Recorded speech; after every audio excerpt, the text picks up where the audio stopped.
कहानी की शुरुआत होती है जंगल में शिकारियों की एक टीम से, जिन्होंने कई सारे जानवरों को मार दिया था और ये सभी शिकारी जानवरों का शिकार करके उनकी खालों को निकालकर शहर में बेचा करते थे। ये लोग खालों को बांधकर बस यहाँ से निकलने की तैयारी करने ही वाले थे कि तभी जंगल के आदिवासी लोग इन पर हमला कर देते हैं और इन्हें चारों तरफ से घेर लेते हैं। जंगल के आदिवासी लोग बहुत ज्यादा गुस्से में होते हैं और इन पर तीर बरसाना शुरू कर देते हैं, जिससे शिकारी टीम के बहुत सारे लोग मारे जाते हैं। और ये आदिवासी कबीला इसलिए हमला करता है क्योंकि उनका जो सरदार होता है उसकी बेटी को किसी ने किडनैप कर लिया था और उन आदिवासी लोगों को लगता है कि ये इन्हीं शिकारी लोगों का काम है। ये लोग भी उन आदिवासियों से मुकाबला करते हैं, पर आदिवासी तादाद में ज्यादा होते हैं, इसलिए ये लोग उनका मुकाबला नहीं कर पाते और इनके कई सारे लोग मारे जाते हैं। अब शिकारी टीम के कैप्टन को भी समझ आ चुका था कि अगर आदिवासियों से लड़ेंगे तो हम सब मारे जाएंगे, इसलिए वो अपनी टीम से कहता है कि जितनी खाल हो सके उठाओ और उन्हें लेकर जल्दी से बोट पर चले जाओ। यहाँ मूवी का मेन कैरेक्टर ग्लास अपने बेटे के पास आता है और उसे जल्दी से बोट तक पहुंचने को कहता है। तभी ये लोग देखते हैं कि आदिवासी लोगों का एक और बड़ा ग्रुप आ रहा है,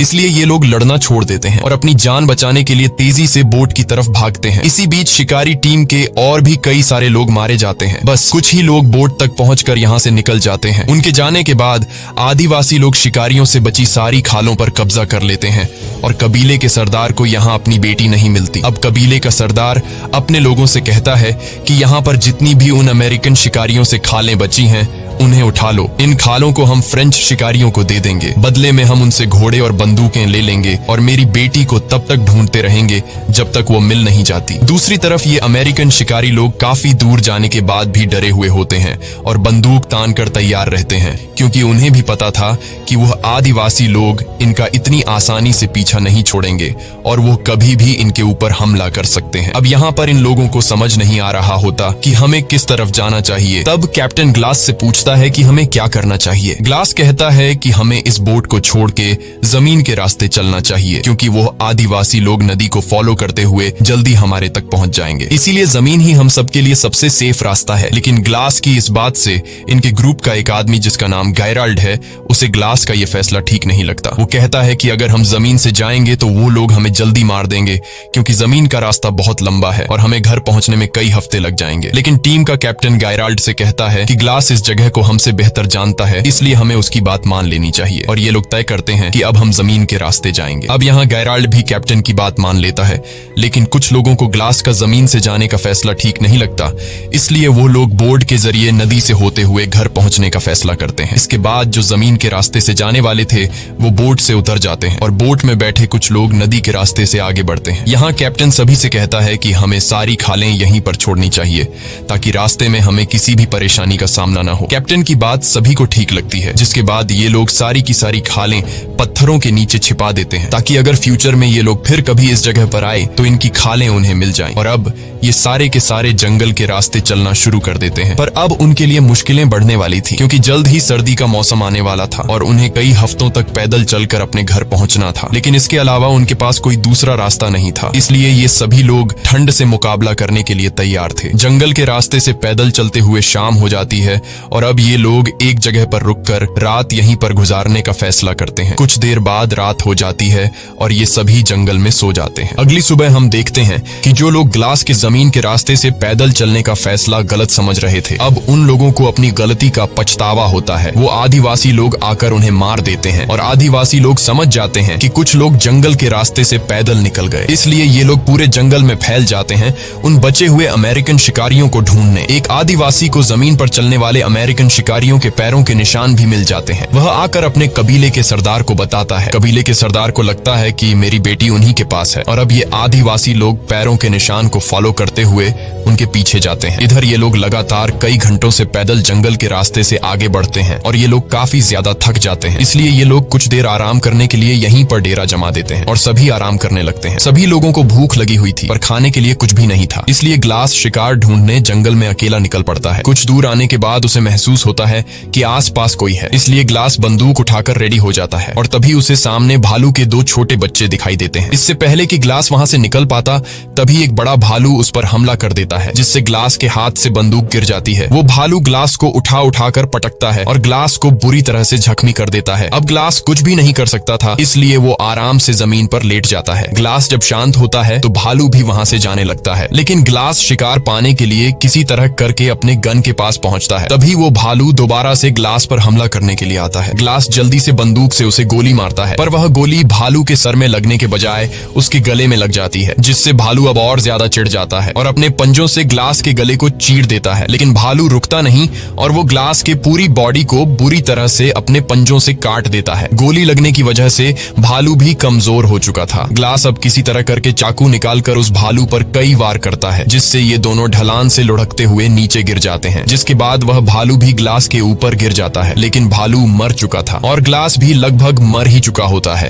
क्योंकि भालू ने उसका गला पूरी तरह से फाड़ दिया था और इसकी पूरी बॉडी पर गहरे जख्म थे। ग्लास बहुत ही ज्यादा तकलीफ में था। ग्लास ने जब भालू पर गोली चलाई थी तब गोली की आवाज उसके साथियों ने सुन ली थी, इसलिए ग्लास के साथी उसे ढूंढते हुए वहां पर पहुंच जाते हैं और वो देखते हैं कि ग्लास के ऊपर भालू गिरा हुआ है। वो बड़ी मुश्किल से भालू को उसके ऊपर से हटाते हैं और ग्लास को अपने साथ ले जाते हैं। अब उनमें से एक आदमी ग्लास के घावों को सीना शुरू करता है। दर्द के मारे ग्लास का बुरा हाल हो गया था। उसका गला बुरी तरह से कट चुका है और उसके पूरे बॉडी पर काफी गहरे जख्म हैं। ग्लास के जख्मों को देखते हुए ये लोग समझते हैं कि ग्लास अब जिंदा नहीं रह पाएगा और कुछ ही घंटों में उसकी मौत हो जाएगी। दूसरी तरफ आदिवासी कबीले का सरदार अमेरिकन शिकारियों से जो खालें बची हुई थीं, वो इन खालों को फ्रेंच शिकारियों को दे देता है, जिसके बदले वो उनसे बंदूकें और घोड़े ले लेता है, जिसका मतलब इन अमेरिकन शिकारियों यानी ग्लास और उसके साथियों के लिए मुश्किलें बढ़ने वाली थीं, क्योंकि इससे पहले ये आदिवासी तीर कमान से हमला किया करते थे, लेकिन अब आदिवासियों के पास घोड़े और बंदूकें भी आ गई थीं। अब ग्लास बुरी तरह से जख्मी होने की वजह से चल नहीं सकता था, इसलिए ये लोग ग्लास के लिए लकड़ी का एक स्ट्रेचर बनाते हैं। वो ग्लास को उसके ऊपर रखते हैं और आगे बढ़ना शुरू करते हैं। इस तरह से ये लोग बारी बारी से ग्लास को उठाते हैं। ये लोग ग्लास को काफी दूर तक ले आते हैं, पर आगे का रास्ता बहुत ही मुश्किल था, क्योंकि आगे एक ऊंचा पहाड़ था जहां से इन लोगों को गुजरना था। ये पहाड़ी रास्ता इतना खराब था कि वहां से अकेला आदमी भी ठीक से नहीं चढ़ पाता था, इसलिए ग्लास को यहाँ से चढ़ाना नामुमकिन था। ये लोग फिर भी कोशिश करते हैं, पर ये लोग ग्लास को नहीं चढ़ा पाते। तभी उनका जो कैप्टन होता है वो अपने एक आदमी को बोलता है कि ग्लास के मुंह पर कपड़ा रखो। दरअसल वो ग्लास को गोली मारने वाला होता है, क्योंकि उसको लगता है कि ग्लास तकलीफ से गुजर रहा है और वैसे भी ग्लास अब बच नहीं सकता। ग्लास दर्द से तड़प रहा होता है और उसको यहाँ से घर ले जाना लगभग नामुमकिन है। कैप्टन ग्लास को मारने ही वाला होता है कि तभी ग्लास का बेटा सामने आकर बोलता है कि ऐसा मत करो। कैप्टन को उस पर तरस आ जाता है और वो ग्लास को गोली नहीं मार पाता, क्योंकि ग्लास की वजह से ये सभी जिंदा बचे होते हैं। कैप्टन वहाँ पर मौजूद सभी लोगों से कहता है कि जो भी 2 लोग ग्लास के मरने तक उसके पास रुकेंगे उसे गांव वापस आते ही $70 दिए जाएंगे। कैप्टन कहता है कि ग्लास ने हम सबकी मदद की है और कैप्टन चाहता था कि ग्लास को नेचुरल डेथ मिले और जब ग्लास मर जाए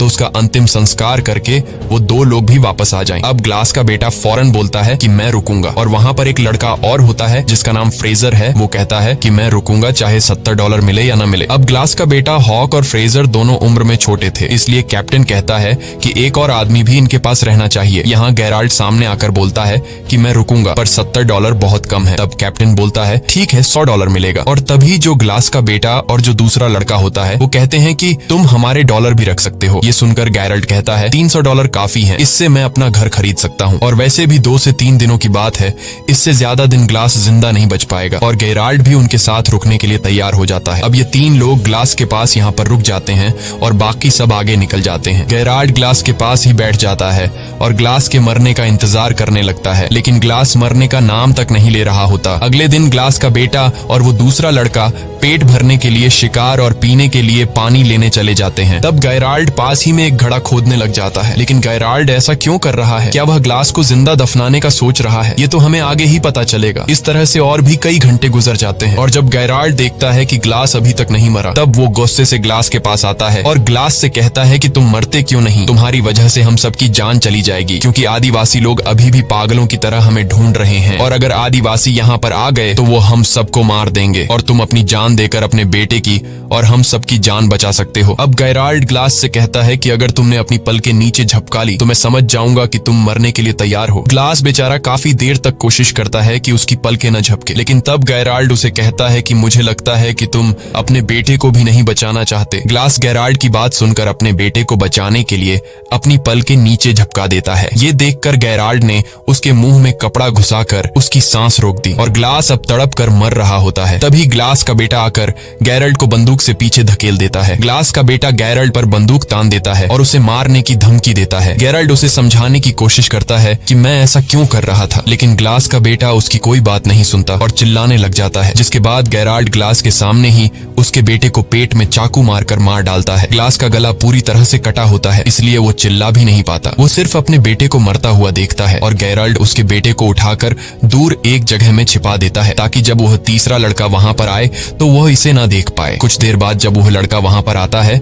वो गैराल्ट से पूछता है कि हॉक कहाँ है। तब गैराल्ट उसे बताता है कि वो आसपास ही होगा, थोड़ी देर में आ जाएगा। ग्लास बेचारा उस लड़के जिसका नाम ब्रीजर है उसे बताने की कोशिश करता है कि गैराल्ट ने मेरे बेटे को मारा है, पर वह बता नहीं पाता क्योंकि उसके मुंह से आवाज नहीं निकल सकती। अब रात होती है, गैराल्ट और ब्रीजर सो जाते हैं। अगली सुबह गैराल्ट ब्रीजर को जगाकर उससे झूठ बोलता है कि मैंने यहाँ से कुछ ही दूरी पर 20 आदिवासी कबीले के लोगों को हमारी तरफ तेजी से आते हुए देखा। अगर वो यहाँ तक पहुंचे तो हमारे टुकड़े टुकड़े कर देंगे। ये सुनकर ब्रीजर डर जाता है और बोलता है कि अगर हम चले गए तो ग्लास और उसके बेटे हॉक का क्या होगा। जिस पर गैरल्ट कहता है कि अगर हॉक जिंदा होगा तो हमें ढूंढ लेगा। फिर वो लड़का कहता है कि ग्लास अभी जिंदा है और हमने कैप्टन से वादा किया था कि ग्लास के मरने के बाद हम उसका अंतिम संस्कार पूरे रीति रिवाज से करके यहाँ से निकलेंगे। ये सुनने के बाद गैराल्ट ग्लास को पैरों से पकड़कर बहुत बुरी तरह से खींचता है। ग्लास के पूरे शरीर में घाव होते हैं और वो दर्द से चिल्ला रहा होता है। अब गैराल्ट ने एक दिन पहले जो कब्र खोदी थी उसमें ग्लास को जिंदा डाल देता है और ऊपर से मिट्टी डालना शुरू कर देता है। तब वो लड़का कहता है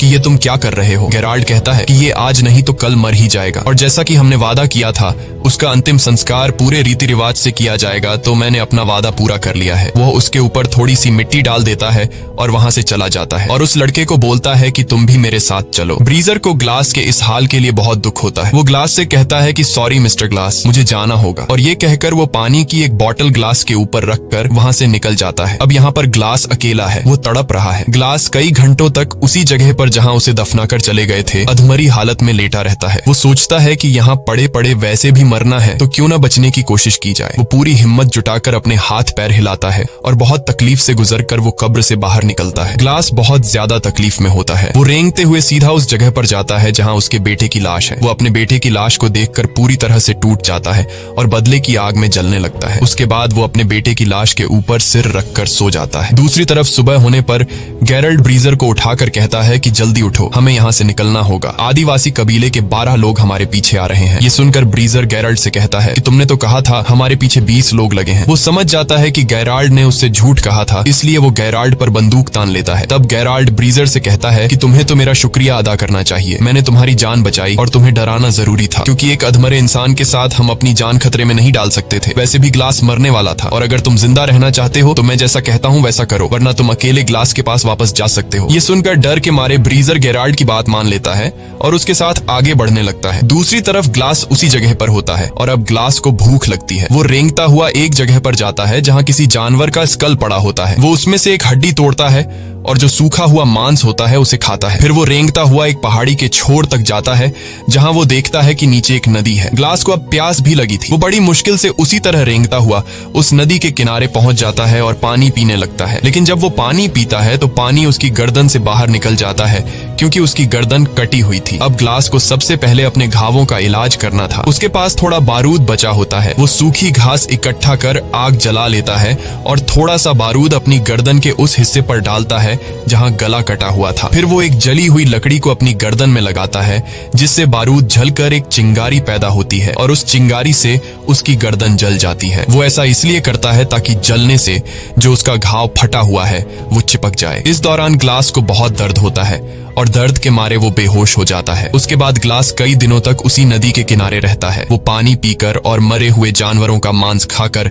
अपने आप को जिंदा रखता है। एक दिन वो आदिवासी कबीले वाले लोग उसी नदी के किनारे आ जाते हैं और इससे पहले कि वो ग्लास को देख पाते, ग्लास जल्दी से नदी में कूद जाता है। वो नदी में तैरता हुआ उन आदिवासी लोगों से काफी दूर चला जाता है। नदी के इस बर्फीले ठंडे पानी में रहने के बाद ग्लास का ठंड से बुरा हाल हो गया था। वो बहुत मुश्किल से आग जलाकर अपनी बॉडी को गर्म करता है और अब यहीं पर रहने का फैसला करता है। इस तरह से ग्लास को यहाँ पर रहते हुए काफी दिन गुजर जाते हैं। अब उसके जख्म भी ठीक हो चुके थे और ग्लास थोड़ा बहुत चलने लगा था। नदी के किनारे होने की वजह से उसे पानी की तो कोई कमी नहीं थी, लेकिन पेट भरकर खाना उसे बहुत मुश्किल से मिलता था। वो वहां नदी से मछली पकड़कर उसे कच्चा खाकर गुजारा किया करता था और अपने आप को जिंदा रखता। अब एक रात को जब वो सो रहा होता है, तभी उसको आग की कुछ लपटें दिखाई देती हैं, और जब वो उस तरफ जाता है तो वहां पर एक आदमी होता है जिसने बहुत बड़ा शिकार किया था और वो उसे खा रहा होता है। ग्लास उसके पास जाता है और जैसे ही वो ग्लास को देखता है, वो अपना तीर और कमान उस पर तान देता है। ग्लास इशारों से बताता है कि मैं तुम्हारे लिए कोई खतरा नहीं हूँ, मुझे बस खाना चाहिए। वो आदमी समझ जाता है और ग्लास को खाने के लिए शिकार का एक टुकड़ा देता है और दोनों पूरी रात वहीं सो जाते हैं। सुबह उठकर वो आदमी जब ग्लास के जख्मों को देखता है तो वो ग्लास से पूछता है कि ये तुम्हें क्या हुआ है। तब ग्लास उसे बताता है कि मैं अपनी टीम के साथ शिकार पर था और मेरी ये हालत एक जंगली भालू ने की है, जिसके बाद मेरे साथियों ने मुझे मरने के लिए जंगल में ही छोड़ दिया और उन्होंने मेरे बेटे को भी मार दिया। ये सुनकर उस आदमी को ग्लास के लिए बहुत दुख होता है और ये जो आदमी है वो कहता है कि मेरे पूरे परिवार को भी फ्रेंच शिकारियों ने मार डाला। ये कहते हुए वो आदमी बहुत ज्यादा इमोशनल हो जाता है, पर वो कहता है कि वो उन फ्रेंच लोगों से बदला नहीं लेना चाहता, क्योंकि बदला लेना ऊपर वाले के हाथ में है। वह आदमी ग्लास के जख्मों को देखते हुए कहता है कि तुम मेरे साथ ट्रैवल कर सकते हो, और इसके बाद वो दोनों एक घोड़े पर आगे का सफर तय करते हैं। दूसरी तरफ गायराल्ड और ब्रीजर अपने गांव के काफी करीब पहुंच जाते हैं, लेकिन गांव में एंटर होने से पहले गायराल्ड ब्रीजर से कहता है कि हमने जो भी किया उसके बारे में किसी को भी पता नहीं चलना चाहिए। वो ब्रीजर से कहता है कि अगर उन्हें सच पता चला तो कैप्टन हमें सूली पर चढ़ा देगा। मजबूरी में ब्रीजर उसकी बात मान जाता है। अब गायराल्ड और वो लड़का कैप्टन के पास जाते हैं और गायराल्ड कैप्टन को बताता है कि ग्लास के आखिरी सांसों तक हम उसके साथ रहे, हमने उसे अच्छी तरह से अंतिम संस्कार के साथ दफनाया और ग्लास का बेटा आदिवासी लोगों के हाथ लग गया और हम अपनी जान छुड़ाकर वहां से भाग आए। ये सुनकर कैप्टन अपने वादे के मुताबिक उन दोनों को $100 देता है, लेकिन वो लड़का पैसे लिए बिना वहां से चला जाता है। गेरल्ड उस लड़के के पैसे भी उठाकर बोलता है कि सफर में जो कुछ भी हुआ उससे ये लड़का सदमे में है, इसीलिए वो ऐसा कर रहा है, और गेरल्ड भी वहां से बाहर निकल जाता है। दूसरी तरफ ग्लास बर्फ में उस आदमी के साथ आगे का सफर तय कर रहा होता है और तभी बर्फ का तूफान शुरू हो जाता है। ग्लास बीमार था और उसके जख्म सड़ रहे थे और इस वजह से वो बेहोश हो जाता है। इसके बाद वो आदमी ग्लास के लिए लकड़ी का एक छोटा सा झोपड़ा बनाता है और ग्लास के सारे कपड़े उतार कर उसे उसके अंदर रख देता है और उसे चारों तरफ से ढककर सामने आग जलाता है ताकि उसको गर्मी मिल सके। इस तरह से रात गुजर जाती है और अगली सुबह जब ग्लास उठता है तो वो चारों तरफ देखता है, पर वो आदमी कहीं भी नहीं होता, और जब वो थोड़ा आगे जाता है तो देखता है कि किसी ने उस आदमी को फांसी लगाकर पेड़ से लटका दिया है। और वहीं कुछ दूरी पर ग्लास फ्रेंच शिकारियों को देखता है। ग्लास समझ जाता है कि इन्हीं लोगों ने उस आदमी को फांसी पर लटकाया है। अब ग्लास उनके घोड़ों तक पहुंचता है और वहां ग्लास देखता है कि एक फ्रेंच शिकारी एक लड़की के साथ रेप कर रहा है, और ये लड़की कोई और नहीं बल्कि आदिवासी कबीले के सरदार की बेटी थी। असल में ये वही फ्रेंच शिकारी थे जिनसे आदिवासी कबीले के सरदार ने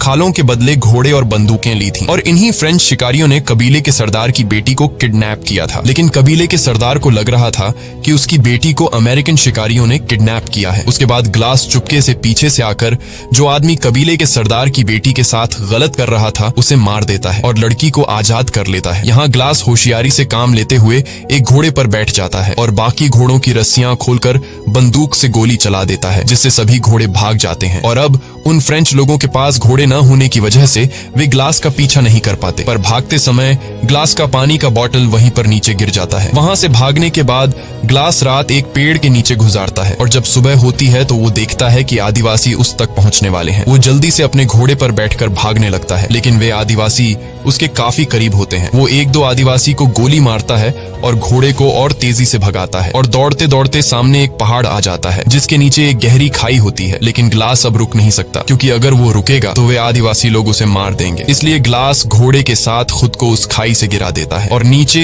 एक पेड़ से टकराता हुआ सीधा बर्फ में गिरता है। घोड़ा डायरेक्ट नीचे छोटे चट्टानों पर गिरने से मर जाता है, लेकिन ग्लास अभी भी जिंदा है क्योंकि वो पेड़ से टकराते हुए बर्फ की मोटी परत पर गिरता है, पर उसकी हालत अब काफी ज्यादा खराब होती है। तभी वहां तेज तूफान आता है और ठंड बहुत ज्यादा बढ़ जाती है। अब अगर ग्लास ने अपने लिए कोई गर्म जगह नहीं ढूंढी तो वो ठंड में जमकर मर जाएगा। अब ग्लास ठंड से बचने के लिए घोड़े के पेट को काटता है और उसके अंदर से सभी पार्ट्स बाहर निकालता है और रात को वहीं सो जाता है क्योंकि वो जानता है कि अगर वह बाहर रहा तो ठंड से मर जाएगा। वो किसी तरह पूरी रात उस घोड़े के पेट के अंदर गुजारता है। सुबह जब वो उठता है तो वो देखता है कि मौसम अब नॉर्मल हो चुका है और एक बार फिर से वो अपना सफर जारी रखता है। वहीं दूसरी तरफ हम देखते हैं कि जहां पर ग्लास को पहुंचना है वहां एक फ्रेंच शिकारी आता है और वह अमेरिकन शिकारियों से मदद मांगता है। ये लोग उसे अंदर ले आते हैं। कैप्टन उससे पूछता है कि आखिर तुम्हारे साथ क्या हुआ? तो वह आदमी बताता है कि एक आदमी आया था जिसने हमारे कैप्टन को मार दिया और फिर उसने हमारे सभी घोड़ों को आजाद कर दिया। असल में यह आदमी ग्लास की बात कर रहा था और जो आदमी कबीले के सरदार की बेटी के साथ गलत कर रहा था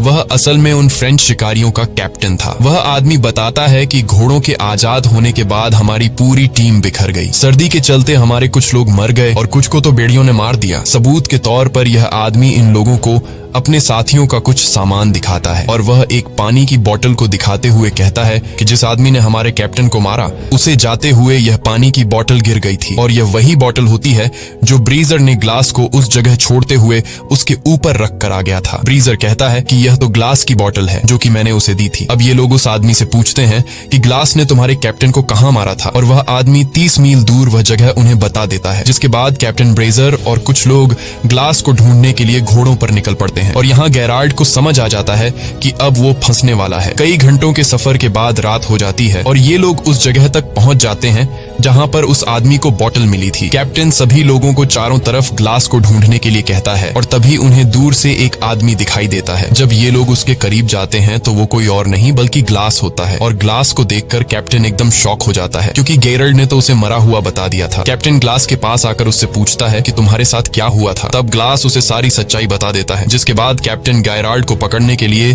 तेजी से वापस अपने गांव आता है और गेराल्ड को ढूंढता है, लेकिन गेराल्ड तिजोरी से सारा पैसा चुरा कर भाग गया होता है। कैप्टन गुस्से में ब्रीजर को मारता है और अपने आदमियों से कहता है कि ब्रीजर को अरेस्ट कर लो, लेकिन ग्लास कैप्टन से कहता है कि इसमें ब्रीजर की कोई गलती नहीं थी। वहां जो कुछ भी हुआ ब्रीजर को उसके बारे में कुछ भी नहीं पता, इसलिए तुम उसे छोड़ दो। और अब कैप्टन ये तय करता है कि मैं गेराल्ड को पकड़ने के लिए जाऊंगा क्योंकि उसने ग्लास के बेटे का मर्डर किया और उसने पैसा भी चोरी किया। तब ग्लास बोलता है कि मैं भी तुम्हारे साथ जाऊंगा, लेकिन कैप्टन कहता है नहीं, तुम्हें अभी आराम की जरूरत है, मैं अकेले उसे मारने जाऊंगा। ग्लास कहता है नहीं, मैं उसके लिए बहुत दूर से सफर तय करके आया हूँ और उसे सिर्फ मैं मारूंगा। जिसके बाद कैप्टन ग्लास की बात मान लेता है और ये दोनों घोड़ों पर गेराल्ड को मारने निकल पड़ते हैं। ये दोनों गेराल्ड के घोड़े के पैरों के निशानों को फॉलो कर रहे होते हैं और काफी दूर तक जाने के बाद ये दोनों अपना अपना रास्ता बदल लेते हैं। कैप्टन ग्लास से कहता है कि तुम दाएं रास्ते से जाओ और मैं बाएं वाले रास्ते से जाऊंगा। अब ये दोनों एक दूसरे से अलग हो जाते हैं और जब कैप्टन गेराल्ड को ढूंढ रहा होता है तो गेराल्ड एक बड़े से पत्थर के पीछे से निकलता है और कैप्टन को गन पॉइंट पर लेकर कहता है कि कैप्टन तुम यहाँ पर क्या कर रहे हो। कैप्टन उसे कहता है कि तुम्हारे ऊपर खून का इल्जाम है, इसलिए तुम मेरे साथ चलो, लेकिन गेराल्ड नहीं मानता। अब जैसे ही कैप्टन जेब से बंदूक निकालकर उसे मारने ही वाला होता है तभी गेराल्ड कैप्टन को शूट कर लेता है, जिससे कैप्टन की मौत हो जाती है। गोली की आवाज सुनकर ग्लास उस तरफ आता है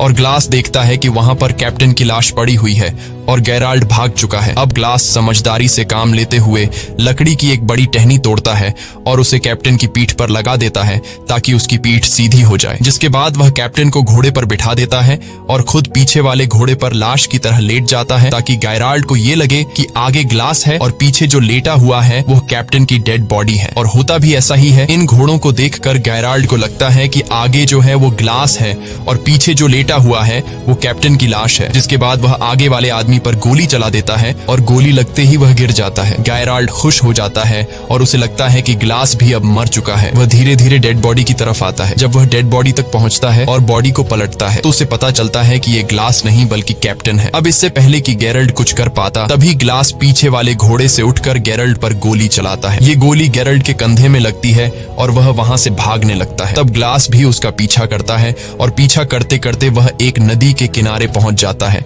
जहां पर इन दोनों के बीच एक बड़ी फाइट होती है। ये दोनों ही एक दूसरे को बुरी तरह से घायल कर देते हैं और तभी हम देखते हैं कि नदी के उस पार वो आदिवासी कबीले वाले आ जाते हैं जो इन लोगों को मारना चाहते हैं। और जब ग्लास गेराल्ड को मारने वाला होता है तभी उसे उस आदमी की याद आती है जिसने उसे खाने के लिए मांस दिया था और बाद में फ्रेंच लोगों ने उसे सूली पर चढ़ा दिया था। उसने एक बार ग्लास से कहा था कि जो इंसान किसी दूसरे इंसान के साथ बुरा करता है उससे बदला लेने के बजाय ऊपर वाले के सहारे पर छोड़ देना चाहिए। इसलिए ग्लास भी गेराल्ड को नदी में छोड़ देता है। नदी में बहते हुए गेराल्ट दूसरी तरफ पहुंच जाता है, जहां वो आदिवासी उसे पकड़कर मार देते हैं और अब वे लोग नदी पार करके ग्लास की तरफ आते हैं। पर वे लोग ग्लास को कुछ नहीं कहते और ग्लास को वहां पर छोड़कर जाने लगते हैं। असल में कबीले के सरदार को उसकी बेटी मिल गई होती है और ये वही लड़की होती है जिसका रेप होते हुए एक बार ग्लास ने उसे फ्रेंच लोगों से बचाया था। ये लड़की अपने पिता को ग्लास के बारे में बताती है कि उसने मेरी जान बचाई थी और यही वजह होती है कि वे लोग ग्लास को वहां पर छोड़कर चले जाते हैं। इसी के साथ ये कहानी खत्म हो जाती है। अगर आपको वीडियो अच्छी लगी हो तो हमारे चैनल को सब्सक्राइब और वीडियो को लाइक जरूर कीजिएगा।